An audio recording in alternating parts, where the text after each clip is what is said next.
सभी प्यारे बच्चों को नमस्कार। तो इस वीडियो में क्लास 10th मैथ जो अग्रवाल का अनसोल्ड पेपर है तो उसमें 2023 सेट नंबर 4 हल कराने वाले हैं। यदि आपने इससे पहले की वीडियो नहीं देखे हैं तो उन सभी वीडियो का लिंक इस वीडियो के डिस्क्रिप्शन बॉक्स में दे देंगे, तो वहां जाके आप देख सकते हैं। तो ज्यादा ना समय ले तो वीडियो की शुरुआत करते हैं। तो प्रश्न नंबर हमारा पहला है, एक प्रकाश किरण किसी लेंस के भीतर स्थित किसी बिंदु से बिना किसी विचलन के गुजर जाती तो वह बिंदु लेंस का होगा। अब इसको थोड़ा समझ लीजिए आप, ठीक है, थोड़ा समझना। देखो लेंस की बात करी गई है तो प्यारे बच्चों ये होता है हमारा मुख्य अक्ष, ठीक। कोई सा भी लेंस ले लीजिए, चाहे उत्तल लेंस ले लो चाहे अवतल लेंस ले लो, ये होता हमारा मुख्य अक्ष, ठीक है। और ये ले लिया हमने उत्तल लेंस, ठीक, उत्तल लेंस है हमारा, और ये कहलाता अभिलंब। अब इसके बीच में एक बिंदु होता है सी, इस बिंदु को सी से लिखते हैं, किससे लिखते हैं, सी से।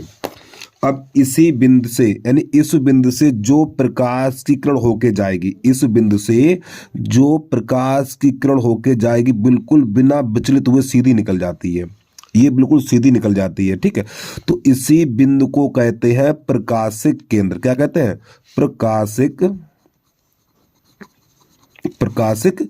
केंद्र कहते हैं प्यारे बच्चों, ठीक। ये इसका आंसर हो गया। देखिए अब कहां पर है इसका आंसर, प्रकाशिक केंद्र, तो ये इसका आंसर आ गया सी, ठीक। अब आगे समझिए प्रश्न नंबर 2 इसका, एक प्रकाश किरण अवतल दर्पण के वक्रता केंद्र से होते हुए दर्पण के पृष्ठ पर आपतित होती है तो परावर्तन का कोण होगा। अब देखिए हम तो टिक लगा देंगे लेकिन आपको समझ में कैसे आएगा वो देखिए। भैया फिजिक्स आपके समझने वाली चीज है, रटने वाली चीज नहीं है, बस कुछ समझिए ध्यान से। एक बार प्रश्न को फिर देख लें। एक प्रकाश किरण अवतल दर्पण के वक्रता केंद्र से होते हुए दर्पण के पृष्ठ पर आपतित होती है तो परावर्तन कोण का मान क्या होगा। समझिए इसकी बात को भी। देखो अब प्यारे बच्चों ये है हमारा अवतल दर्पण, ठीक है, इस पे हमने कल ही कर दी, ये हो गया हमारा अवतल दर्पण। अब ये होता है हमारा मुख्य अक्ष, क्या होता, मुख्य अक्ष होता है, और ये होता है दर्पण का ध्रुव। यहाँ पे दर्पण का नाम एम और ये एम बंद कर दीजिए, जरा ध्यान समझना। अब ये होता है हमारा, यहाँ पर ये होता एफ, ठीक, फोकस जिसे बोलते हैं, और ये होता वक्रता केंद्र सी। अब एक बात जरा ध्यान समझना, ठीक है। देखो जो किरण वक्रता केंद्र सी से होके जाती है, प्यारे बच्चों जरा ध्यान समझना, जो किरण हमारी वक्रता केंद्र सी से होके जाती है, ठीक, ऐसे करके, ये हमारी प्रकाश की किरण है प्यारे बच्चों, ये हमारी प्रकाश की किरण है, सीधी खींचना आपको पटरी से, ठीक, ये प्रकाश की किरण है। जो किरण हमारी वक्रता केंद्र सी से निकलती है तो जो जिस मार्ग से आती है, तो प्यारे बच्चों जिस मार्ग से आती है, ठीक है, और यहाँ पे टकराने के बाद इसी मार्ग में वापस हो जाती है भैया, यानी जिस रास्ते से आएगी, ये जिस रास्ते से आती है और उसी रास्ते से चली जाती है। कौन सी किरण, वह किरण जो वक्रता केंद्र सी से होके जाती है, जो किरण यानी वह किरण जो वक्रता केंद्र सी से होके जाती है, ठीक, यहां से आएगी और इसी रास्ते से वापस हो जाएगी। तो प्यारे बच्चों इन दोनों के बीच में कोई कोण बनेगा, नहीं बनेगा। कोण कब बनेगा, कोण भैया तब बनता है जैसे इधर है ऐसे चली जाए, तो ये कोण बन गया। यहाँ पे कोई कोण ही नहीं बना तो कोण क्या होगा, 0 अंश होगा, ठीक। उम्मीद आपको समझ में आएगा, और मैंने इसका किनारे खींचे उसको वीडियो को देख लेना जाके आप, बस आप इतनी बात ध्यान रखिए, वह किरण जो वक्रता केंद्र सी से होके जाती है तो जिस मार्ग से आती है उसी मार्ग में वापस लौट जाती है, तो यहाँ पे आपतन कोण का मान 0 होगा। क्या होगा, आपतन और परावर्तन कोण का मान क्या होगा, 0 होगा, यानी परावर्तन कोण का मान 0 होगा। इसका आंसर ये हो जाएगा हमारा। अब इसके बाद प्रश्न नंबर हमारा 3 है, एक सामान्य आंख वाला व्यक्ति किसी वस्तु को सुस्पष्ट रूप से देख सकता है यदि वस्तु की दूरी आंख से, ठीक है, अगर कोई व्यक्ति बिल्कुल स्वस्थ है, उसकी नेत्र में कोई भी दोष नहीं है, ठीक है, तो इसका आंसर हो जाएगा 25 सेंटीमीटर से अनंत के बीच वो देख सकता है, तो इसका आंसर ये हो जाएगा। अब इसके बाद अगला है, किसी परिपथ में लगे विभवांतर को स्थित रखते हुए परिपथ के प्रतिरोध को 3 गुना कर दिया जाए। देखो परिपथ के प्रतिरोध को 3 गुना कर दिया जाए तो परिपथ में धारा होगी। देखो यहाँ पे 3 गुना लिखा है तो 1/3 हो जाएगी। कितनी हो जाएगी, 1/3। अगर 4 गुना कर दिया जाए तो 1/4। अगर ये 5 गुना कर दिया जाए तो 1 5वां भाग, यानी 1/3 1/3 कहलाता है आपका इस प्रकार ये। ठीक है, 3 गुना कर दिया जाए तो 1/3, 2 गुना कर दिया जाए तो 1/2 हो जाएगा। ठीक है, उम्मीद है प्रश्न आपको समझ में आ गया होगा। अब प्रश्न नंबर 4 देखिए आप, यहां से प्रश्न नंबर 4 है हमारा। किसी मकान में 200 वोल्ट पर विद्युत आपूर्ति की जाती है। अच्छी बात है भैया। मकान में 100 ओम और 200 ओम प्रतिरोध के 2 विद्युत बल्ब प्रतिदिन 1 घंटा प्रयोग में आते हैं, तो प्रतिदिन विद्युत ऊर्जा की खपत ज्ञात कीजिए। चलिए इस प्रश्न को कैसे करते हैं देखना इसको अब आप। तो प्यारे बच्चों यहाँ पे जो वोल्ट, देखो एक बार प्रश्न बता दें थोड़ा आपको मैं, देखो ये, तो प्यारे बच्चों ये वोल्ट लिखा हुआ, ये हमारा होता है बी का मान, और ये हो जाएगा हमारा R1 का मान, और ये हो जाएगा R2 का मान। ठीक, ये विभवांतर है और ये प्रतिरोध है, तो प्रतिरोध 2 है, तो ये R1 का मान हो जाएगा और ये R2 का मान हो जाएगा। ठीक है, तो हमें प्रतिदिन विद्युत ऊर्जा निकालनी है। चलिए समझिए, तो यहाँ पे B बराबर लिखेंगे 200। देखो मात्रक याद कर लीजिए बेटा, मात्रक याद है, सवाल आप छाप लेंगे और समझ में भी आएगा। मात्रक याद नहीं, कुछ नहीं कर पाएंगे। तो B का मान 200 वोल्ट हो गया।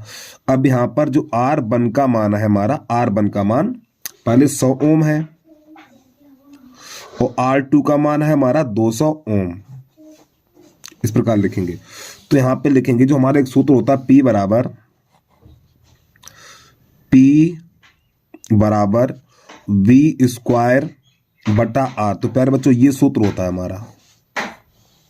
ठीक है, तो नई लाइन, और P होता है विद्युत सामर्थ्य। P क्या होता है? विद्युत सामर्थ्य होता है। तो नई लाइन से लिखेंगे कुल विद्युत सामर्थ्य P बराबर, तो यहां पे नई लाइन से लिखेंगे V²/R1 प्लस B²/R2, इस प्रकार। तो देखो B का मान कितना, B का तो मान 200 रहेगा। अब R1 का मान कितना, 100 है, तो यहाँ पे 100 लगा देंगे हम। देखो यहाँ पे B² है तो 200 गुणा और कर दीजिए एक बार ऐसे करके, और प्लस फिर B का मान 200 गुणा 200, और R2 का मान कितना है, R2 का मान है हमारा 200। अब इसको हल कर दीजिए, 2 से ये कट जाएगा, और फिर ये 2 0 से 2 0 कट जाएगा। तो प्यारे बच्चों यहाँ पर बचेगा ये हमारा 400 और प्लस 200, तो ये हो जाएगा 600 वाट। जो विद्युत सामर्थ्य का मात्रक, जो विद्युत सामर्थ्य, इसे P से लिखा जाता है, या इसे विद्युत शक्ति भी बोल सकते हैं, और विद्युत शक्ति का मात्रक वाट होता है। अब नई लाइन से एक हमारा सूत्र होता है व्यय विद्युत ऊर्जा बराबर व्यय विद्युत ऊर्जा बराबर, तो सूत्र होता है P गुणा T। तो ये P का मान कितना निकला, 600 निकला है, 600। अब T का मान देखो, प्रश्न में 1 घंटा दिया हुआ, प्रश्न में सब बच्चे देखिए, प्रश्न में 1 घंटा दिया हुआ, तो इसका मान 1 हो जाएगा। देखो प्यारे बच्चों, इसका मात्रक वाट है और ये समय है ना T 1 घंटा, तो ये हो जाएगा 600।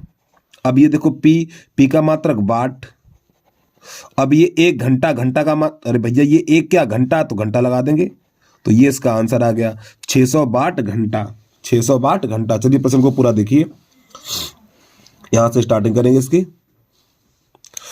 अब इसका जो आंसर है वो हमारा हो जाएगा B, तो ये वाला B सही हो जाएगा इसका आंसर। ठीक है, उम्मीद है प्रश्न आपको समझ में आ गया होगा भैया। और जिस बच्चे ने अभी तक यूट्यूब चैनल को सब्सक्राइब नहीं किया, तो भैया यूट्यूब चैनल को सब्सक्राइब कर लो, वीडियो को लाइक कर लो। और वीडियो हम तब बना रहे हैं, काफी बच्चों ने कमेंट किया था साइंस का भी आंसर हल करा दीजिए प्लीज, बहुत ही रिक्वेस्ट की, तब ये वीडियो बना रहा हूं, मैं बता रहा हूँ। ठीक है भैया, तो अगर और आप वीडियो देखना चाहते हो, बस हमें सपोर्ट करते रहिए, आपका सपोर्ट चाहिए, और वीडियो हम पर डे अपलोड करते रहेंगे। चलिए अगला देखिए, प्रश्न नंबर 6। किसी गोलीय दर्पण तथा किसी लेंस की फोकस दूरी -25 सेंटीमीटर है। तो प्यारे बच्चों, फोकस दूरी -25 सेंटीमीटर लिखा हुआ। देखो यहाँ पे जो अवतल दर्पण की दूरी होती है ना, अवतल दर्पण हो चाहे लेंस हो, अवतल दर्पण और अवतल लेंस की फोकस दूरी ऋणात्मक होती है। तो यहाँ पे हो जाएगा दोनों अवतल, क्या दोनों अवतल, यानी अवतल दर्पण और अवतल लेंस, अवतल दर्पण अवतल लेंस की जो फोकस दूरी होती है प्यारे बच्चों ऋणात्मक होती है। तो इसका आंसर ये, हमें 25 से कोई मतलब नहीं, खाली माइनस का चिन्ह देखिए। दूरी -25 सेंटीमीटर है, कितनी है, -25 सेंटीमीटर। तो अवतल दर्पण और अवतल लेंस की फोकस दूरी धनात्मक होती है, तो इसका आंसर ये हो जाएगा। हमें 25 से मतलब नहीं है, हमें सिर्फ माइनस से मतलब है बस, तो इसका आंसर हो जाएगा D। अब प्रश्न नंबर 7 देखिए, तो यहाँ पे लिखा हुआ है किसी विद्युत परिपथ में 2 ओम, कितना, 4 ओम, 6 ओम के 3 प्रतिरोध श्रेणी क्रम में जुड़े हैं। परिपथ में 2 एम्पीयर की धारा प्रवाहित हो रही है, 2 एम्पीयर की धारा प्रवाहित हो रही है। तो प्रत्येक प्रतिरोध के सिरों के बीच विभवांतर ज्ञात कीजिए। विभवांतर ज्ञात करना, अब समझना ध्यान से, देखो 2 का गुणा इस 2 में करो, 2 दूनी 4, 4 कहाँ है, देखो इन दोनों में 4 आ रहा है, तो 2 का गुणा 2 में करो 4 आ गया, फिर 2 का गुणा इस 4 में करो 8 आ गया, सीख देखो यहाँ पर भी 8 है, यहाँ पर भी 8, अभी दोनों सही है। फिर 2 का गुणा करो 6 में, तो 6 दूनी 12, तो देखो 4 8 12, 4 8 12, तो विकल्प नंबर हमारा ए सही हो जाएगा। लेकिन इसको लगाएंगे कैसे, ये तो हमने विकल्प, भैया जब तक लगाएंगे नंबर कैसे मिलेंगे, और विकल्प है चाहे अकल से करो चाहे नकल से करो, बस सही होना चाहिए, ठीक। तो ऐसे लगा दिया हमने, लेकिन इसको हल कैसे करेंगे वो देख लीजिए अब आप। तो नई लाइन से हम लिखेंगे प्रश्न नंबर 7। अगर मान लो 2 नंबर में लिखने के लिए आ जाए तो कैसे लिखेंगे हम, तो देखिए यहाँ पे प्यारे बच्चों R1 बराबर लिख लीजिए आप 2 ओम, ठीक है, और इसके बाद R2 बराबर है हमारा 4 ओम, और R3 बराबर है 6 ओम, इस प्रकार। और जो हमारी धारा है I बराबर धारा हमारी 2 एम्पियर। तो प्रत्येक प्रतिरोध के सिरों के बीच विभवांतर, प्रत्येक यहाँ पे लिखा हुआ ना लास्ट में, देखो ये लिखा हुआ है, प्रत्येक प्रतिरोध के सिरों के बीच विभवांतर ज्ञात करना। तो विभवांतर देखो V बराबर होता है हमारा, पहले हिंदी लिख लें हम, देखिए दो पहले विभवांतर होता है हमारा V बराबर IR या RI, ये सूत्र होता है प्यारे बच्चों हमारा। अब मैंने गलती से बड़ी आर बना दी, कोई दिक्कत नहीं है, ठीक है। यहाँ पे चाहो बड़ी आर भी कर सकते हैं, R1 है ये R2 कर लो, ऐसे करके कोई दिक्कत नहीं है, समझिए। अब यहाँ से क्या करेंगे, तो पहले 2 ओम है तो यहाँ पे लिखेंगे 2 ओम के सिरों के बीच विभवांतर, 2 ओम के सिरों के बीच विभवांतर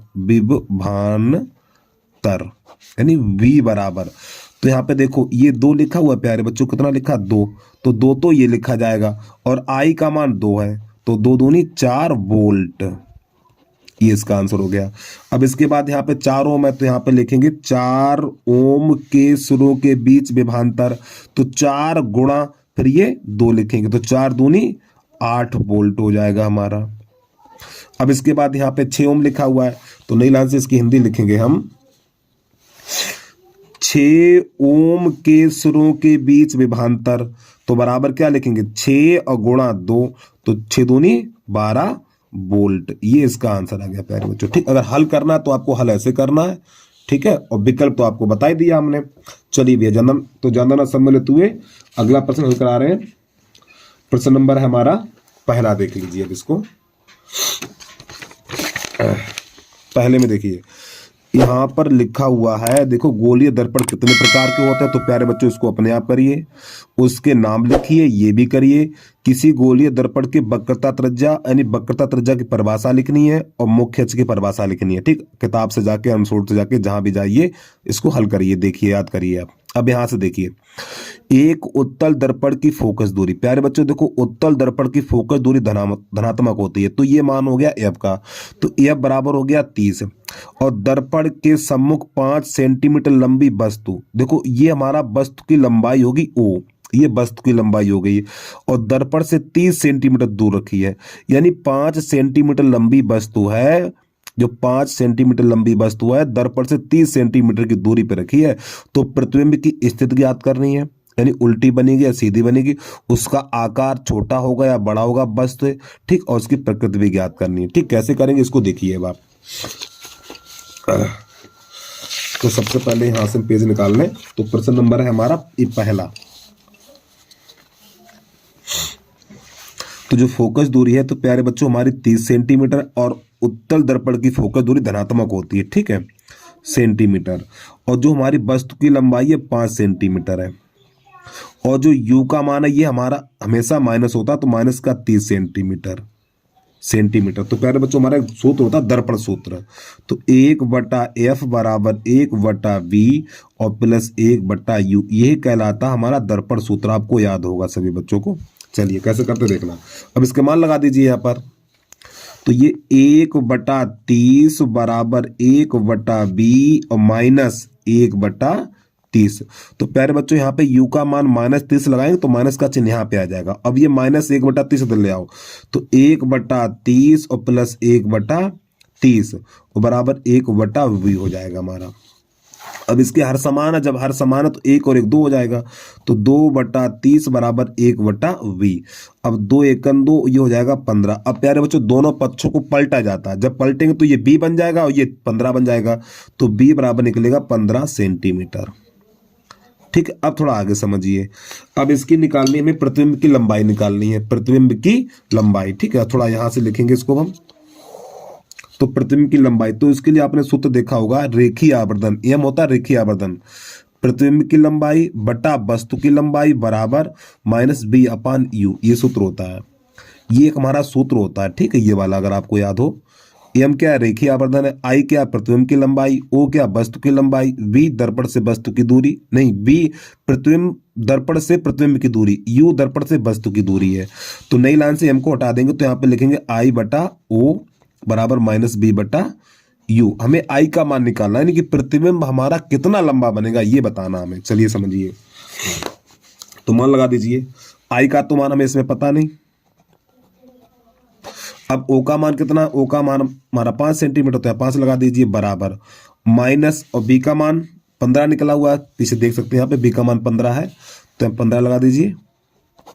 अब यू का मान कितना है, यू का मान -30 है, तो माइनस का 30 लगा देंगे। अब यहाँ से इसकी कटापटी करिए, तो देखो माइनस से माइनस कट जाएगा, और 15 एकन 15, 15 दूनी 30, कैसे गुणा कर दो इसका, तो 2i बराबर 5 हो जाएगा। तो i बराबर निकलेगा 5/2, तो यहाँ पे i बराबर निकलेगा 2.5 सेंटीमीटर। अब प्यारे बच्चों एक चीज समझिए जरा ध्यान से, अब यहाँ पे i का मान देखो धनात्मक निकला है, i का मान धनात्मक निकला तो प्रतिबिंब आभासी सीधा बनेगा। आई का मान धनात्मक निकला है तो प्रतिबिंब आभासी और सीधा बनेगा। जब आई का मान माइनस निकलता है तो प्रतिबिंब उल्टा और वास्तविक बनता है, ये चीज ध्यान रखना। बस प्रश्न हमारा सॉल्व हो गया, तो इसकी हिंदी लिखेंगे। हिंदी क्या लिखेंगे यहाँ पर, प्रतिबिंब दर्पण कि देखो जब प्रतिबिंब हमारा, जब b का मान प्लस में निकलता है, जब b का मान प्लस में निकलता है तो प्रतिबिंब आभासी सीधा और दर्पण के पीछे बनता है। ठीक है, चलिए समझिए। प्रतिबिंब दर्पण के पीछे, प्रतिबिंब दर्पण के पीछे आभासी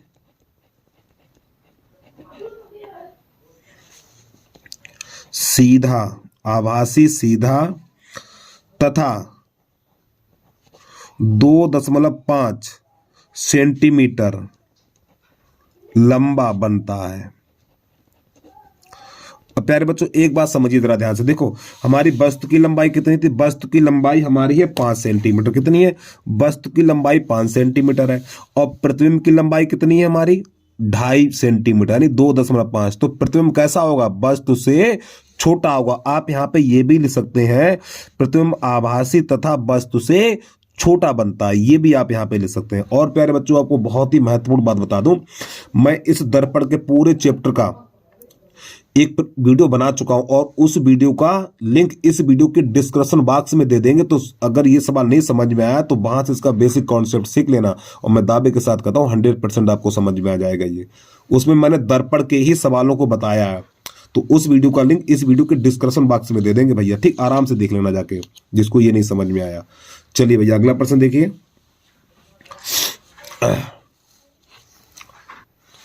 और प्रश्न नंबर है हमारा, इससे तो हम पढ़ेंगे नहीं, ठीक, अपने आप करिए। आंख की समझ क्षमता से, क्षमता का क्या अर्थ है इसे अपने आप करिए। अब यहाँ पे देखिए, यहाँ पे जो दूसरे का कहा है, वस्तु लेंस से 2f की दूरी पे रखी हो, इसका किनारे खींचना है। और जब वस्तु 2f एवं अनंत के बीच में रखी हो तो इसका किनारे खींचना है। ठीक, कैसे खींचते हैं देखिए बाप। तो प्यारे बच्चों सबसे दूसरे का पहला है, जब वस्तु लेंस से, जब वस्तु लेंस से 2f की दूरी पे रखी है। और आपको ये चित्र पटरी पेंसिल से बनाने बता रहा हूं, नहीं तो हाथ से खींच दो। ठीक है, चलिए समझिए ध्यान से। तो प्यारे बच्चों ये होता हमारा मुख्य अक्ष, पटरी से खींचना है आपको बिल्कुल, और हाथ से नहीं खींचना है। ठीक है, ये होता हमारा मुख्य अक्ष। अब यहां पर ये होगा हमारा अवतल लेंस,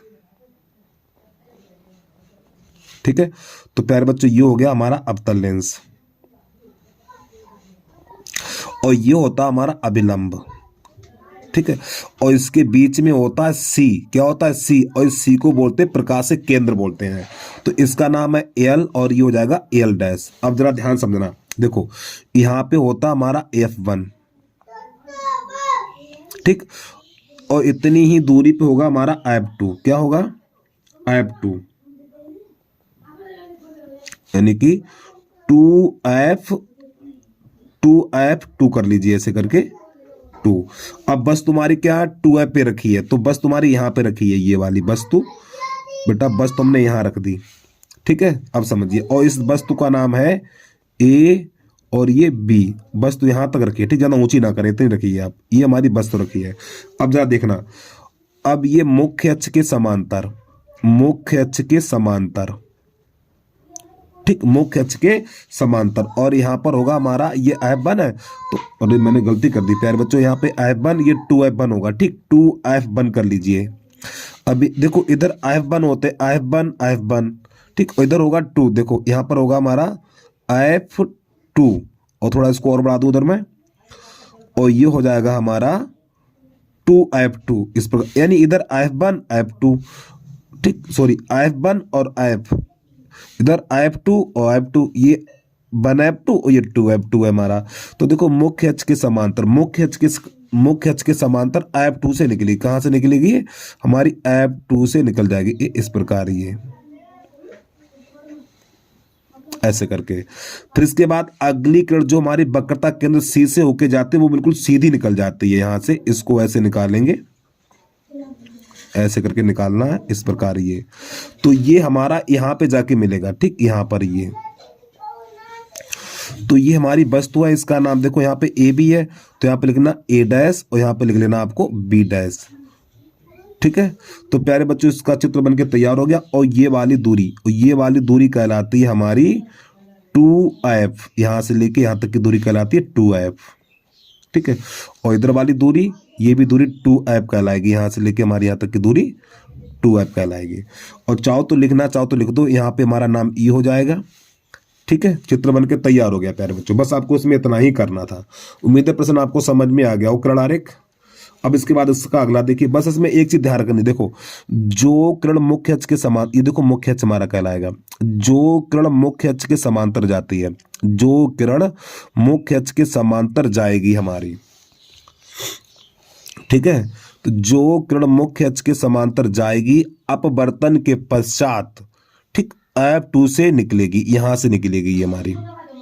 ठीक है, अब इसके बाद अगली किरण, जो किरण हमारी वक्रता केंद्र C से, सॉरी वक्रता केंद्र प्रकाश केंद्र है, जो किरण हमारी प्रकाश केंद्र C से होते हुए जाएगी, बिल्कुल सीधी निकलेगी, ये बिल्कुल सीधी निकलने के बाद यहाँ पे काटेगी ये, तो यहीं पे जो हमारी ये दोनों आपस में किरणें प्रतिच्छेद कर रही हैं, यहीं पे वस्तु का प्रतिबिंब बनेगा हमारा। ठीक है, उम्मीद है प्रश्न आपको समझ में आ गया होगा भैया। अब इसके बाद अगला देखिए, इसका नंबर 2 देखिए आप, नंबर 2 में है जब वस्तु 2F एवं अनंत के बीच में रखे। चलिए समझिए इसको भी। तो सबसे पहले खींचेंगे मुख्य अक्ष हम, इस प्रकार ये मुख्य अक्ष खींचना हमें।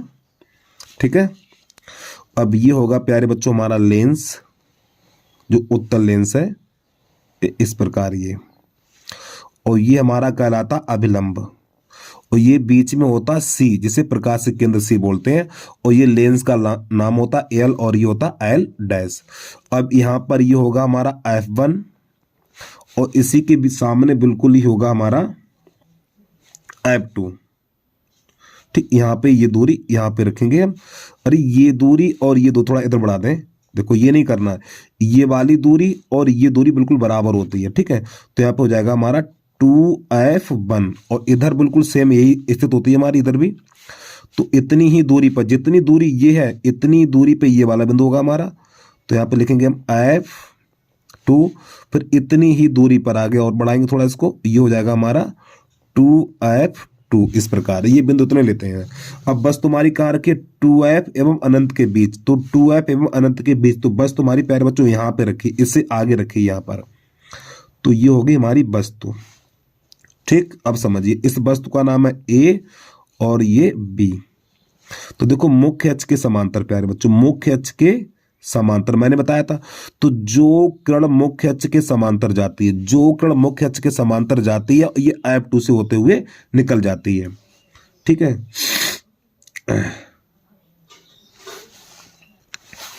तो जो किरण मुख्य अक्ष के समांतर जाती है वो यहां से निकल जाएगी, F2 से निकल जाएगी, और इसको आपको यहां से ऐसे करके मिला देना इस प्रकार ये। ठीक, अगली किरण देखिए। अब अगली किरण जो वक्रता केंद्र सी से होके जाती, जो किरण यहां से होके जाएगी वो बिल्कुल सीधी निकलेगी इस प्रकार, ये सीधी। इस किरण आपको ऐसे करके निकाल देना ऐसे करके। तो प्यारे बच्चों जो इसका प्रतिबिंब बनेगा, देखो यहाँ पे F2 है, ठीक है, थोड़ा इसका अंदर बनेगा। एक काम करिए ना, तो यहाँ पे इसने काटा तो F2 को थोड़ा इधर बढ़ा लीजिए, इसको हटाइए और इसको थोड़ा इधर बढ़ा लीजिए, यानी कि 2F2 को इधर बढ़ा लीजिए। तो ये बस तुम्हारी प्रतिबिंब इसका यहाँ पर बनेगा ये। ठीक है भैया, F2 को थोड़ा हमने इधर बढ़ा लिया, क्योंकि जो प्रतिबिंब बनता है, जो हमारा प्रतिबिंब बनता है F2 और 2F2 के बीच में बनता है इसका प्रतिबिंब। ठीक है, तो यहाँ पे ये हमारी वस्तु है तो इसका नाम हो जाएगा, ये उल्टी बनेगी हमारी, तो यहाँ पे लिखेंगे A' और ये लिखेंगे B'। तो प्यारे बच्चों ये इसका किरण आरेख बन के तैयार हो गया। और लिखना चाहो तो यहाँ पे नाम भी लिख सकते हैं आप E। ठीक, बस इसमें इतना ही करना है आपको। तो उम्मीद है आपको ये किरण आरेख समझ में आ गए होंगे। अब इसके बाद प्रश्न नंबर अगला देखिए। वीडियो अगर नहीं समझ में आया तो वीडियो को एक बार बैक करके देख लीजिए, सब समझ में आ जाए। कोई इतने कठिन नहीं है यार, 2-3 बार अभ्यास कर लेना तो आप भी बनाना सीख जाएंगे। चलिए अगला देखिए प्रश्न। अगला प्रश्न क्या कह रहा है यहाँ पे हमारा? प्रश्न नंबर 3 है, 3 ही है, हाँ ठीक। प्रश्न नंबर 3 देखिए अब आप इसको। तो यहाँ पे लिखा हुआ है प्रतिरोध के समांतर संयोजन के किन्हीं 2 लाभों का उल्लेख कीजिए। ठीक है, हिंदी अपने आप याद करिए इसकी। अब दिए गए परिपथ में प्रत्येक प्रतिरोध में धारा का मान, यानी प्रत्येक प्रतिरोध में धारा का मान और परिपथ में प्रवाहित संपूर्ण धारा का मान ज्ञात कीजिए। चलिए समझिए इसकी बात को, कैसे करते हैं इसको हम। तो प्यारे बच्चे यहाँ पे जो प्रश्न है, तो सबसे पहले इसमें क्या करना है, प्रत्येक प्रतिरोध में प्रवाहित धारा तथा परिपथ में प्रवाहित संपूर्ण धारा का मान ज्ञात करना है। यानी कि यहाँ पे प्रत्येक परिपथ में कितनी विद्युत धारा प्रवाहित हो रही, पहले ये निकालना है। ठीक, अब समझिए। तो देखो यहाँ पे लिखेंगे R1 का मान, तो R1 बराबर हो जाएगा हमारा 8 ओम। ठीक है, और R2 बराबर हो जाएगा 12 ओम और R3 बराबर हो जाएगा 24 ओम, इतना। अब इसके बाद ध्यान समझना, तो यहाँ पर लिखेंगे नई लाइन से हम, और B बराबर हमारा हो जाएगा, B बराबर हो जाएगा 8 वोल्ट, इतना। तो यहाँ से हल हो रहा प्रश्न हमारा। ठीक है, अब समझना ध्यान से। तो यहाँ पे लिखा हुआ प्रत्येक प्रतिरोध में धारा का मान, प्रत्येक प्रतिरोध में धारा का मान। तो नई लाइन से लिखेंगे यहाँ पर हम प्रत्येक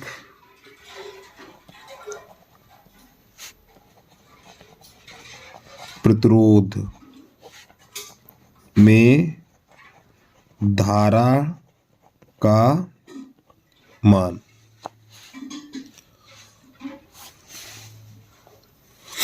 प्रत्येक प्रतिरोध में धारा का मान। तो नई लाइन से लिखेंगे, देखो I यानी कि I1 बराबर क्या लिखेंगे, I1, देखो सूत्र होता है हमारा I बराबर, थोड़ा बता दूं मैं, I बराबर होता है हमारा V/R। ये सूत्र होता है I बराबर V/R। ठीक है, तो नई लाइन से लिखेंगे I1 बराबर V, और B का मान कितना 8 है, B का मान 8 है। और एक काम करिए, सूत्र थोड़ा चेंज कर लूं मैं, देखो यहाँ पे इसको हटाइए, तो यहाँ पे नई लाइन से लिखेंगे I1 बराबर V/R1, इस प्रकार लिखिए V/R1। तो मान लगा दीजिए, तो यहाँ पे I1 बराबर 8 बटा, देखो B का मान 8 है और R1 का मान 8 है, तो 8 से 8 कट जाएगा तो 1 एम्पियर निकलेगा। एक आंसर आ गया हमारा, ठीक, इसका 1 एम्पियर। तो नई लाइन से लिखेंगे I2 बराबर I2, तो ये V/R2 लिखेंगे यहाँ पर V/R2। तो B का मान 8 है और R2 का मान कितना 12, तो यहाँ पे 12 लगा देंगे हम। तो जब इसका भाग लगाएंगे तो हमारा निकल के आएगा ये 0.666, ये कटेगा नहीं, तो 0.6 और ये वाला 6 हटाएंगे तो प्यारे बच्चों यहाँ पे 7 हो जाएगा एम्पियर। तो ये I2 का मान मिल गया हमें। ठीक है, तो यहाँ पे लिख दे I2 का मान है ये हमारा, I2 का मान इतना हो गया। अब इसके बाद I3 का मान निकालेंगे, तो I3 बराबर V बटा R3, तो B का मान तो 8 रहेगा और R3 का मान कितना, देखिए R3 का मान 24 है, तो यहाँ पे हम लगा देंगे 24। तो ये जब इसका भाग इसमें लाएंगे तो 0.33 एम्पियर निकल के आएगा, तो ये I3 का मान हो गया। तो ये तो हो गया प्रश्न नंबर पहला हमारा कंप्लीट, इतना। अब नंबर 2 में कह रहा है संपूर्ण धारा का मान ज्ञात कीजिए। संपूर्ण धारा यानी इस परिपथ में कितनी धारा प्रवाहित हो रही है, तो नई लाइन से लिखेंगे हम परिपथ में संपूर्ण धारा, तो I बराबर I1 I2 और ये I3। तो प्यारे बच्चों I1 का मान कितना है, I1 का मान 1 है, तो यहाँ पे लगा देंगे 1। I2 का मान कितना है, I2 का मान है 0.67 और I3 का मान कितना है 0.33। अब इन सबको जोड़ेंगे तो 2 एम्पियर हमारी धारा निकल के आ जाएगी। ये हो गया प्रश्न का हल। ठीक है, तो भैया उम्मीद है प्रश्न आपको समझ में आ गया होगा। चलिए एक बार प्रश्न को पूरा देख लें आप, यहाँ से स्टार्टिंग कर लें इसकी।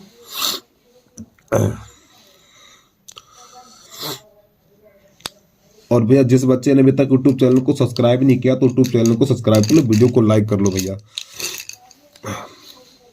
अब इसके बाद प्रश्न नंबर 4 है, 4 को कैसे करेंगे उसको भी देख लीजिए। अब ये प्रश्न नंबर 4 है हमारा, एक घर में 50 वाट की 2 ट्यूबलाइट है, ठीक है, और 100 वाट के 2 पंखे हैं। अब यहाँ पे 200 वाट लिखा हुआ है। पहले बच्चों 200 वाट नहीं, अरे 200 वाट का तो बल्ब होगा, एक फ्रिज कैसे हो सकता है, खुद अंदाज लगाइए ना। अब फ्रिज तो बहुत बत्ती चाहिए ना, ऐसे 200 वाट का तो बल्ब होता है एक, ठीक, 200 नहीं 2000 होगा यहाँ पे, ठीक है, थोड़ा सही कर लीजिए, 2000 वाट का एक फ्रिज और 1 किलो वाट यानी 1000 वाट, 1 किलो वाट में 1000 वाट होते हैं, तो 1 किलो वाट का एक हीटर समय समय पर प्रयुक्त होता है। ठीक, अच्छी बात है भैया। यदि घर को विद्युत आपूर्ति 250 वोल्ट पर की जा रही हो, 250 वोल्ट पर की जा रही हो तो मीटर से ली जाने वाली अधिकतम धारा का मान ज्ञात कीजिए। तो सबसे पहले प्यारे बच्चों में आई का मान निकालना, इसमें आई का मान कितना होगा। फिर जिससे उपयुक्त रेटिंग का फ्यूज परिपथ में लगाया जा सकता है। ठीक, अच्छी बात है। आवश्यक परिपथ आरेख बनाकर इसके संयोजन को दिखाइए, यानी कि हमें इसका चित्र बनाना है और कहाँ पे पंखा लगाना, कहाँ पे ट्यूबलाइट लगानी है, कहाँ पे फ्रिज लगाना, ये सब इसमें दिया हुआ है। चलिए कैसे करते देखना। तो प्यारे बच्चों सबसे पहले 2 ट्यूबलाइट है, तो यहाँ पे इसका हल कर रहे हैं क्वेश्चन नंबर 4 का। तो हमारे पास 2 ट्यूबलाइट है, कितनी है 2 ट्यूबलाइट। अरे भैया 2 ट्यूबलाइट कितने वाट की, 2 ट्यूबलाइट का कुल सामर्थ्य को पी बोला जाता है। ठीक है, सामर्थ्य यानी कि पी बराबर, यहां P1 लिखेंगे। ठीक है, P1 बराबर, देखो जो सामर्थ्य होता है P होता है। अब भैया अरे भैया 2 ट्यूबलाइट है, एक ट्यूबलाइट 50 वाट की है, तो 2 कितने की हो जाएंगी, तो यहाँ पे 2 गुणा 50 कर दे दिए, 100 वाट का हो जाएगा ये 100 वाट। अब इसके बाद 2 पंखे हैं, तो 2 पंखे का कुल सामर्थ्य बराबर, तो यहां पर भी क्या लिखेंगे, तो नई लाइन से लिखेंगे हम P2 बराबर 2 गुणा 50, यहां P2 और बराबर कितना हो जाएगा, ये भी 100 वाट हो जाएगा हमारा। अब इसके बाद और क्या इसमें है, एक फ्रिज है, तो एक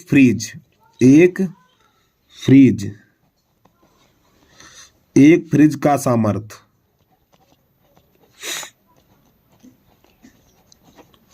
तो यहां पे लिखेंगे P3 बराबर, देखो एक फ्रिज कितने का है 2000 वाट का, तो यहां पे लिखेंगे 2000 वाट लिख देना आपको।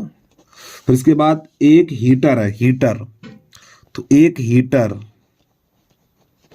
का सामर्थ्य, तो P4 बराबर, एक यहां पे लिखा हुआ है प्यारे बच्चों 1 किलो वाट लिखा हुआ, 1 किलो वाट में 1000 वाट होते हैं, तो 1000 वाट, यहां पर ऐसे करके लिखेंगे इसको। तो नई लाइन से लिखेंगे कुल सामर्थ्य, नई लाइन से लिखेंगे हम कुल सामर्थ्य बराबर कुल सामर्थ्य बराबर, ठीक, यानी P बराबर हो जाएगा हमारा P1 plus P2 plus P3 plus P4। तो ये हो जाएगा P बराबर P1 का मान 100, P2 का मान 100 और P3 का मान 2000 और P4 का मान 1000। जब इन सबको जोड़ेंगे तो हमारा हो जाएगा 3200। कितना हो जाएगा ये? 3200 वाट। तो प्यारे बच्चों इतना हो पाया हमारा ये। अब इसकी निकालनी है विद्युत धारा, और देखो बी का मान कितना दिया हुआ प्रश्न में, देखिए 250 वोल्ट, 250 वोल्ट दिया हुआ है। अब समझना, हमें निकालनी विद्युत धारा। तो एक सूत्र होता है विद्युत धारा, यानी सूत्र होता है P बराबर VI, ये सूत्र होता अगर आपने पढ़ा हो। अब यहां से I का मान निकालेंगे तो I बराबर हो जाएगा हमारा P बटा V, ये हो जाएगा। तो P का मान कितना है, देखिए P का मान है हमारा 3200, तो यहाँ पे लगा देंगे 3200, और B का मान 250, तो यहाँ पे 250। तो ये I का मान निकल के आएगा हमारा। जब इसको हल करेंगे तो 12.8 एम्पियर निकल के आ जाएगी विद्युत धारा, यानी कि जो हमारा ये परिपथ है तो उसमें 12.8 एम्पियर की विद्युत धारा प्रवाहित हो रही है। ठीक है, एक बार पहले इतना नोट करिए, फिर इसके बाद चित्र दिखा रहे हैं हम आपको, इतना नोट कर लीजिए आप।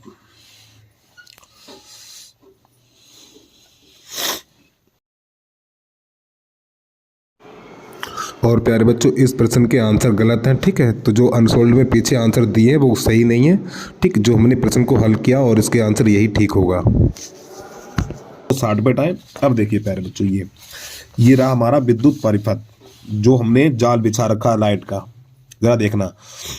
तो प्यारे बच्चों सबसे पहले ये जो दो तार निकल के आते हैं, ये हमारा आयल उदासीन तार होता है, और ये क्या क्या होता है यार, तो प्यारे बच्चों ये जो दो तार निकल के आते हैं हमारे बिजली घर से निकल के आते हैं। कहाँ से निकल के आते हैं? पावर हाउस से निकल के आते हैं, या कह सकते हैं जो ट्रांसफार्मर रखा होता है वहां से दो तार निकल के आते हैं। ये तार होता है हमारा एल होता है जीवित तार। जीवित तार को गर्म तार भी बोलते हैं। इसके 3 नाम है, थोड़ा यहाँ पे लिख के दिखा दूं मैं आपको। यानी एल तार है जीवित तार जिसे बोलते हैं, जीवित तार, या इसे हम फेज तार भी बोलते हैं। फेज तार क्या बोलते हैं इसे? एक मिनट रुक जाना, फेज तार बोलते हैं इसे, या इसको हम ये भी बोलते हैं गर्म तार भी बोलते हैं, गर्म तार बोलते हैं। और ये हमारा एक उदासीन तार होता है, ठंडा तार, जो एन होता है ये ठंडा तार कहलाता है हमारा। अरे यार ठंडा तार गलत लिख दिया क्या हमने, ये ठंडा, ऐसे ठंडा तार होता हमारा, ठीक, या इसे उदासीन तार भी बोल सकते हैं आप। तो ये तार जो आते हैं हमारे घर के बाहर जो मीटर लगा होता है उसमें जोड़ दी जाते हैं, ठीक है, यानी वाट घंटा, जो विद्युत जो घरों में जो मीटर लगे होते हैं उसमें जो विद्युत धारा नापी जाती है वाट घंटा में नापी जाती है, ठीक है। तो यहाँ से लाइट आ रही तो इन बोलते हैं। अब हमारे मीटर से ये लाइट निकलती है, ठीक। अब ये मैन स्विच होता है, जो घर में बोर्ड नहीं होते मैन स्विच होते हैं उन्हें मैन स्विच बोलते हैं। अब ये होता है हमारा फ्यूज तार, यानी फ्यूज लगा होता है, जैसे कि विद्युत धारा कभी कम जाना होती है तो यहाँ पे फ्यूज हो जाता है, तो जिससे कि हमारे ये सभी उपकरण बच जाते हैं। अब समझना ध्यान से। तो पहले ये देखो, पहले ये हमारा कौन सा तार है? जीवित तार है, ठीक, और ये हमारा उदासीन तार है। अब देखना, अब यहाँ पर ये हमने एक पंखा जोड़ दिया। अब पंखा के साथ साथ प्यारे बच्चों हमने जो चटकनी नहीं होती है, स्विच होता है, ठीक, चटकनी होती है, इसे पंखा चालू बंद करते हैं। ये पंखा जुड़ा हुआ है हमारा, यानी T4, सॉरी माफी चाहता है प्यारे, ट्यूबलाइट जुड़ी हुई है। क्या? ट्यूबलाइट, यहाँ पे ऊपर लिख भी दिया हमने, ये वाली ट्यूबलाइट जुड़ी है, और ये हमारी चटकनी होती है, स्विच होता है, ठीक, ऑन ऑफ करने के लिए ये हमारा स्विच लगा हुआ है। फिर इसके बाद फिर एक ये ट्यूबलाइट लगी, क्योंकि इसमें देखो 2 ट्यूबलाइट लगानी है, 2 पंखे लगाने, एक फ्रिज लगाना और एक हीटर लगाना। प्रश्न में यही तो बोला गया था।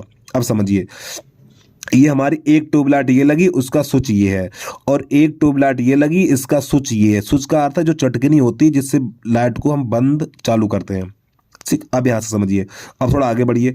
अब ये हमारा प्यारे बच्चों लगा हुआ है पंखा, ये क्या लगा हुआ है? पंखा लगा हुआ है, ठीक है, और ये पंखे का स्विच है जिससे कि पंखा को चालू या बंद हम कर सकते हैं। फिर इसके बाद एक पंखा ये लगा हुआ है हमारा, तो जिससे हम चालू और बंद कर सकते हैं, ये हमारा स्विच है, ठीक है, ये क्या स्विच है हमारा। अब इसके बाद थोड़ा आगे बढ़िए। अब यहाँ पे प्यारे बच्चों ये लगा हुआ हमारा फ्रिज, ये क्या लगा हुआ है? फ्रिज लगा हुआ है, ठीक है, ये फ्रिज का स्विच है हमारा। इसी प्रकार थोड़ा और आगे बढ़िए, ये हमारा एक हीटर लगा हुआ है और ये हीटर का स्विच है। तो प्यारे बच्चों परिपथ में आपको इतना बनाना है। बस प्यारे बच्चों आज के लिए इतना ही। यदि आपको वीडियो अच्छा लगा तो वीडियो को लाइक कर लेना, यूट्यूब चैनल को सब्सक्राइब करना, और प्यारे बच्चों आपसे हाथ जोड़ के भैया निवेदन है, वीडियो को शेयर कर दिया करें। आप शेयर करने से आपको कोई रुपया नहीं लगता है। बस आज के लिए इतना ही। जय हिंद, जय भारत।